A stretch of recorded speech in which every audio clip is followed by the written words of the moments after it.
अस्सलाम वालेकुम। Welcome to our channel novel zoology.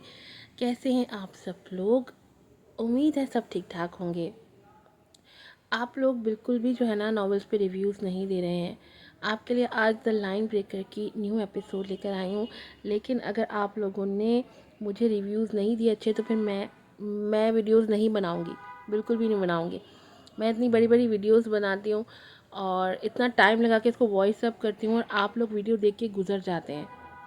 जल्दी से चैनल को सब्सक्राइब कर दें, वीडियो को लाइक कीजिएगा, शेयर कीजिएगा, रिव्यूज़ भी दीजिएगा और इसका पार्ट 2 भी साथ ही अपलोड हो जाएगा। बढ़ते हैं एपिसोड की तरफ। The line breaker episode number 16 part 1। 2 साल अपनी पढ़ाई के दौरान उसकी ज़िंदगी इसी डगर पर थी। फिर पढ़ाई से फारिग होते जैद के कांटेक्ट से उसने एक बुटीक पर जाना शुरू किया था। उसने कुछ ड्रेस डिज़ाइन किए थे जो पसंद कर लिए गए थे। यहाँ से नीमल की सोच बदलने का आगाज़ हुआ था। काम में मसरूफ़ हो गई थी। कुछ अरसे बाद उसके हाथ में खुद की कमाई के पैसे आने लगे थे। ये कम थे लेकिन उसको पुरएतमाद कर गए थे। वो अपने छोटे छोटे फैसले खुद लेने लगी थी, थोड़ा खुश रहने लगी थी। इस दौरान वो यौशे के किए गए जुल्म को बिल्कुल नहीं भूली थी। यही वजह थी कि उस रिश्ते के हवाले से उसमें बदलाव आता जा रहा था। वो पहले ही उसको हद से ज़्यादा बुरा लगता था। अब उसकी हर हर बात याद करके दिल में नफ़रत पैदा होती थी। इसहाक कभी उसे शादी की बात करते तो वो साफ जवाब दे देती कि उसे शादी ही नहीं करनी, उससे भी या उससे जान छूट जाने के बाद किसी और से भी।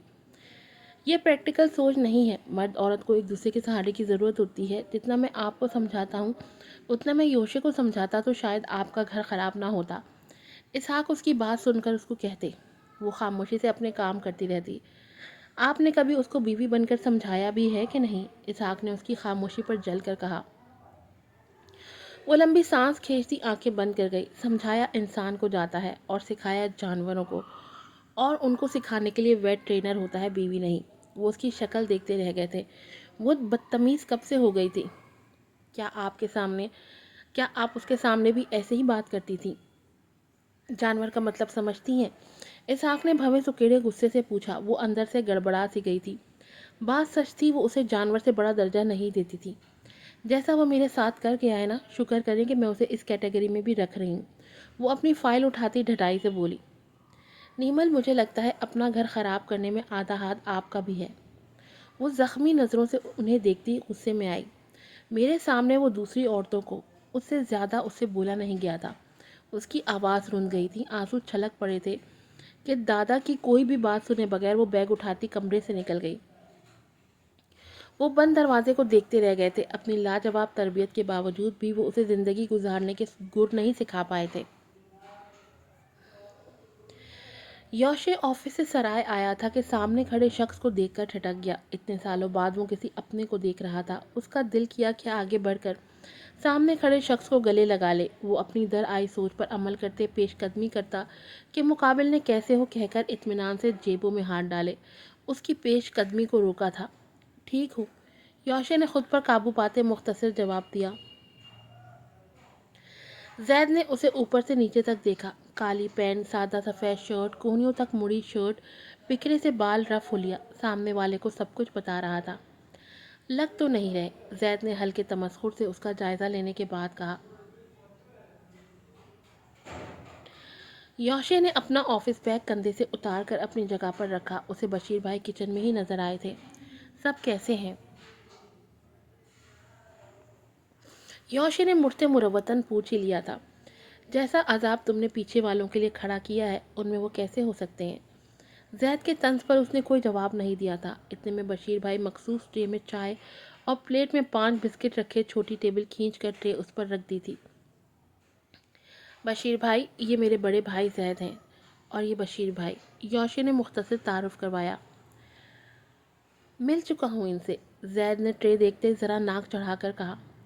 बैठो। यौशे ने उसे बैठने का इशारा किया था। ये जगह इंसानों के बैठने की है। जैद नागवारी से चारों तरफ की गंदगी देखकर बोला। यौशे ने खड़ी नाक से उसे देखा, फिर बशीर भाई को। उसे बशीर भाई की मौजूदगी में ये बात नागवार लगी थी। ये जानवरों के खड़े होने की भी जगह नहीं है।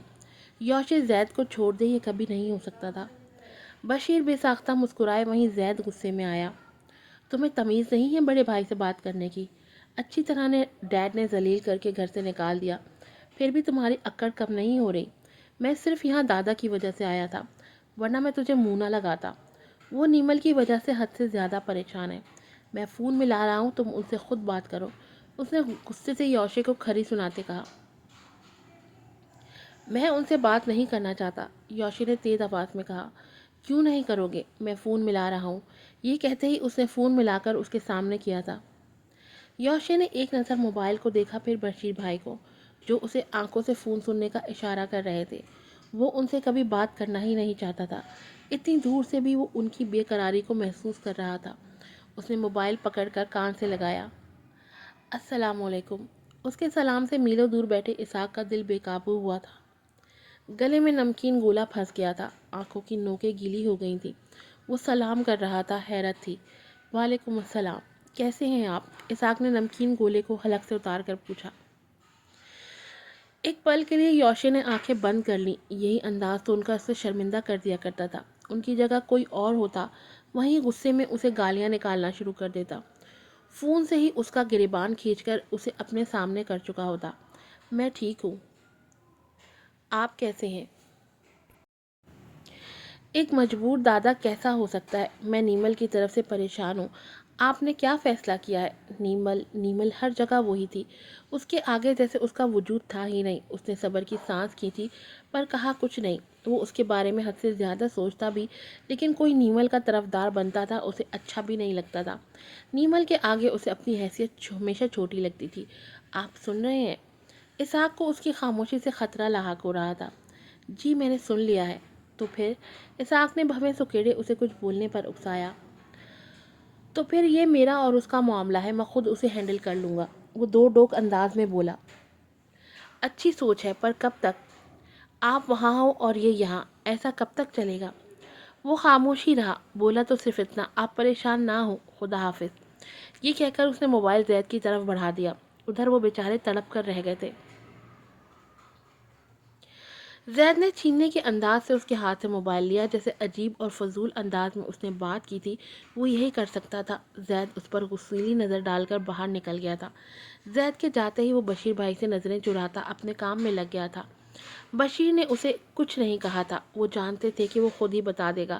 وہ اسے کبھی نصیحت نہیں کرتے تھے، بس باتوں باتوں میں سچ اس کی طرف پھینک دیا کرتے تھے، اور وہ ان کی چھوٹی چھوٹی باتوں پر لاجواب ہو جاتا تھا۔ وقت گزر ہی رہا تھا، اپنے چیریٹی ورک میں بھی وہ بزی رہتا تھا۔ انہی دنوں اسی سلسلے میں وہ رچمنڈ ہیلڈ میں تھا۔ ان کی پاپولیشن میں چائنیز زیادہ تھے، کچھ انہی کا ترتیب دیا پروگرام تھا۔ وہ مہمانوں کے ساتھ تھا جب کسی کی آمد ہوئی تھی، تبھی ارد گرد کے لوگ اکٹھا ہوئے تھے، وہ بھی آنے والے کی طرف متوجہ ہوا تھا۔ سب بڑھ کر اسے مل رہے تھے۔ اسے دیکھتے ہی حیرت سے یوشے کی آنکھیں کھلی تھیں۔ ویل چیئر پر بیٹھا شخص پاؤں سے معذور تھا، بایاں بازو مفلوج تھا اور دایاں ہاتھ مڑا ہوا تھا کہ کسی سے بات کرتے اس کا جبڑا ٹیڑھا ہو جاتا تھا، مشکل سے بات کرتے اس کے ہونٹ کے کونے سے رال نکل جاتی تھی کہ اس کے ساتھ کھڑی لڑکی فوراً ہی ٹشو سے اس کا منہ صاف کر دیتی تھی۔ وہ ایک بڑی این جی او کا اونر تھا، اس کی این جی او معذور لوگوں کو ویل چیئرز فراہم کرتی تھی۔ پاکستان، ایران، افغانستان میں بھی ان کی این جی او کام کر چکی تھی۔ رچمنڈ ہیلڈ چائنیز اور شجاع نامی اس شخص کی این جی او جو